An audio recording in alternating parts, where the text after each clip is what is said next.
वल्लभ लिखे हैं सुबोधनी में, रत्नमाला ने अपने पिताजी को इशारा कर कर बताया, पिताजी अगर देने के लिए कुछ नहीं है तो अपना सिर आगे कर दो। याद रखना, एक बेटी ही ऐसी होती है जो अपने बाप को कभी दुखी नहीं देख सकती है, कभी भी। एक बार बेटा अपने माँ बाप को दुखी देख सकता है, पर बेटी कभी नहीं देखेगी। बेटी हमेशा कहती है, पिताजी ये कर दो, पिताजी वो कर दो, मम्मी मौका मिला है दान करो, पिताजी ऐसा करो, माँ ऐसा करो, बाबा ऐसा करो। एक बार बेटा दुखी देख ले, बेटी नहीं। बेटा जन्म लेता है तो ढोलक पेटी नगाड़े बजते हैं, और बेटी जन्म लेती है तो सास चूल्हा के पास रोती है, माँ पलंग पे पड़ी पड़ी रोती है। बेटी हो, पर ईमानदारी से बोलो, बेटा एक कुल को तारता है और बेटी दो कुल को। बेटा माँ को प्रिय होता है और बेटी बाप को प्रिय होती है। हमेशा याद, सबसे ज्यादा अगर बाप बेटे को इतना स्नेह नहीं करता जितना बेटी को करता है, बेटी से अधिक प्रेम होता है। किस्मत वाले होते हैं जिनके घर में एक बेटी होती है, और कोटि किस्मत वाले होते हैं, बहुत प्रबल किस्मत वाले, जिनके घर में दो बेटियां होती हैं। और उस बाप का तो भगवान विष्णु भी लेखनी नहीं लिख सकते, जिसके घर में 5 या 7 बेटियां होती हैं, वो तो किस्मत से भी परे होता है। भाग्यवान जिसके घर में 5-7 बेटियां, भाग्यवान, उसका तो भगवान नारायण भी किस्मत नहीं लिख सकता।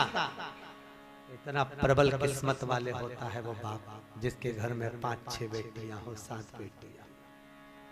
और याद रखना, बेटी कभी बाप पर बोझा नहीं होती, कभी नहीं होगी। बेटी जन्म लेती है तो बाप की किस्मत बना देती है।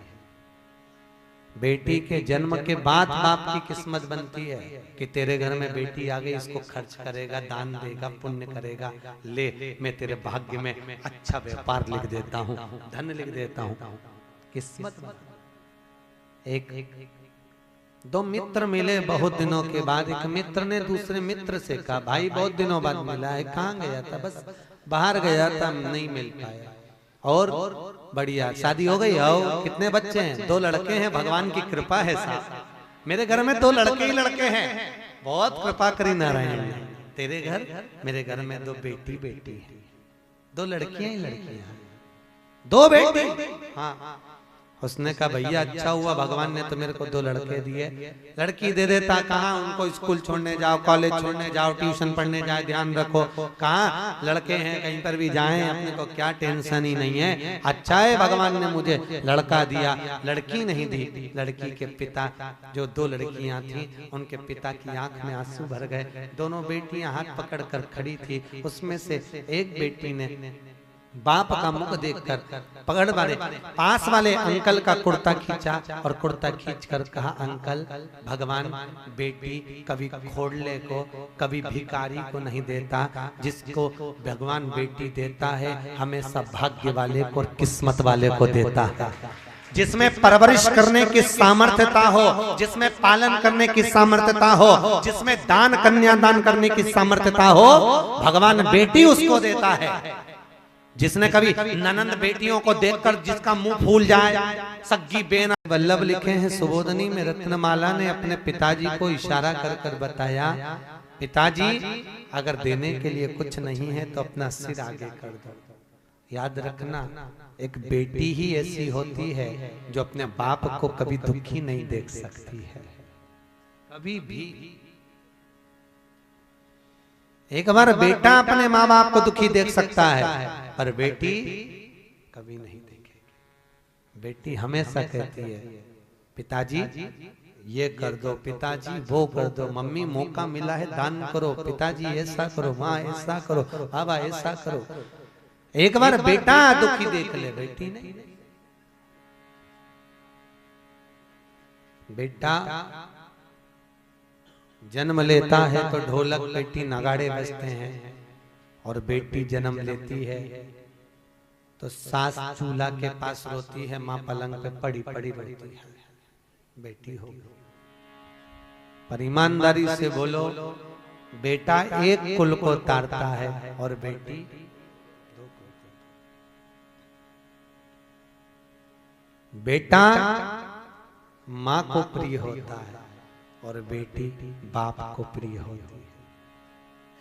हमेशा याद, सबसे ज्यादा अगर बाप बेटे को इतना स्नेह नहीं करता जितना बेटी को करता है, बेटी से अधिक प्रेम होता है। किस्मत वाले होते हैं जिनके घर में एक बेटी होती है,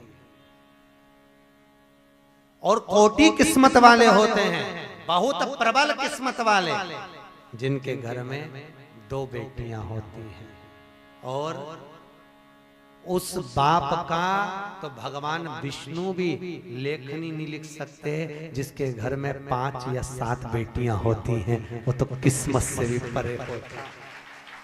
भाग्यवान जिसके घर में 5-7 बेटियां, भाग्यवान, उसका तो भगवान नारायण भी किस्मत नहीं लिख सकता।